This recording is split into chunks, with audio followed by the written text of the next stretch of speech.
ბუტარობაქიძის საქმეზე დიდუბე ჩუღურეთის პოლიციის სამმართველოს ყოფილი უფროსის ირაკლი ფირცხალავას მიერ პროკურატურისათვის გადაცემულ ვიდეო მასალასთან დაკავშირებით კომენტარს აკეთებს მთავარი პროკურორი. არჩილ კბილაშვილის თქმით, პირველ რიგში ჩანაწერის შესწავლა დაიწყება და იმ შემთხვევაში თუ ექსპერტიზით დადგინდება მასალის ნამდვილობა, შესაძლოა გამოძიება სხვა მიმართულებით წავიდეს. სწავლით წარმოდგენილი მასალის ნამდვილობას და იმ შემთხვევაში თუ ეს დადგინდება, მისი ნამდვილობა რასაკვირველია შევისწავლით თითოეულ დეტალს, რაც იქ არის აღწერილი. პირველ რიგში შესასწავლია ამ კადრებში ნამდვილად ჩანს თუ არა იქ იარაღის ყოფნა.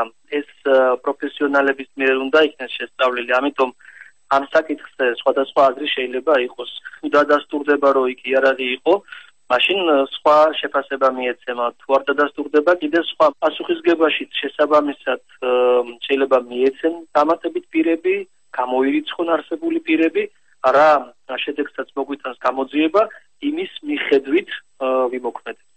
ბუტარობაქიძის საქმის ახალი დეტალები დიდუბე ჩუღურეთის პოლიციის სამმართველოს ყოფილმა უფროსმა საქმეში ბრალდებულმა ირაკლი ფირცხალავამ პროკურატურას ვიდეო მასალა გადასცა. მისი თქმით, მასალაში ასახულია ის, თუ რა მოხდა 2004 წლის 23 ნოემბერს დიდუბის ეკლესიასთან. ფირცხალავა ამბობს, რომ კადრებში ჩანს, რომ სამართალდამცავები შემთხვევის ადგილზე პოულობენ ავტომატ კალაშნიკოვს და პისტოლეტს. როგორც ირაკლი ფირცხალავა აცხადებს, მის მიერ ჩატარებული გამოძიების დროს მან დაადგინა, რომ ამ მანქანაში მჯდომი ადამიანებიდან არც ერთი არ იყო ბუტარობაქიძის მეგობარი, მხოლოდ ერთი იყო ნაცნობი და ავტომობილში, რომელიც ძებნაში იყო, ბუტარობაქიძეს შემთხვევით მოხვდა. ახეს კადრები ჩვეულებრივად ჩაიბარეს, შესაბამისი ოქმით გაფორმდა, ჩემი ადვოკატი ესწრებოდა. ჩავაბარეთ მითქისება. შევთანხმდით, რომ ხვალ მოვალ დაკითხვას. მე იძულებული გამხადეს, რომ მე თვითონ გამომიძიები ეს საქმე, რომელთან არანაირი შეხება არ მქონია, გარდა იმისა, რომ ჩემ ტერიტორიაზე, სამოქმედო ტერიტორიაზე მოხდა ეს ფაქტი. ძალიან ბევრი კითხვები ჩვენს გვექნება იმ ადამიანებთან, ვინც კადრებში ჩანან და ამ შენობაში შესვლის გამოსვლის დროს აფიქსირებენ ჩვენებებში, რომ მათ იარაღები არ უნახიათ.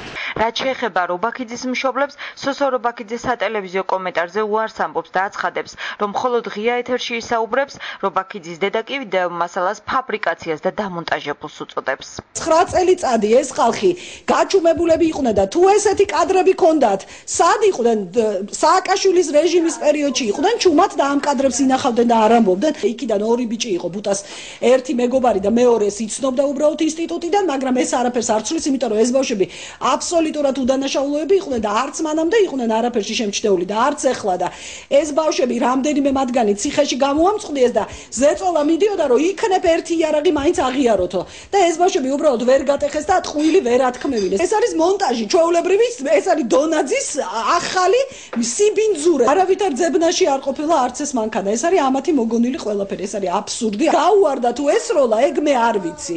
ნამდვილად გავარდნილს არ გავს, იმიტომ რომ ის ძალიან სიამაყით ამტკიცებდა, რომ მე დამიზნები თუ ესროლეო ეს ბაშალეშვილი, რომელმაც შემდეგ ჩვენება გადათქვა. იძახიან ისინი, რა ქვია, პოლიციელები, რომ არ აქვთ არაფერი. ეგეც არის, რომელიც დღეს არ გაუშვიათ, თორე არსებობს ეგ კადრი. და ამ ყველაფერს, ამ სიცრუეს, ხო, ყველაფერს სიმართლეს ფარდა ახადეს ჩვენ ისედაც ხო ვიძახით ამას, მაგრამ თვითონ გამოძიებელი შალვარნი ქაბაძეც იძახის, ის ოპერატორიც იძახის და ეს ყველაფერი არის აი შეკერილი სიცრუე, რაც ეხლა დღეს გავცელდა მაგათი მხრიდან. თუ მანამდე იყო ეს კადრები, რატო არ გავცელდა?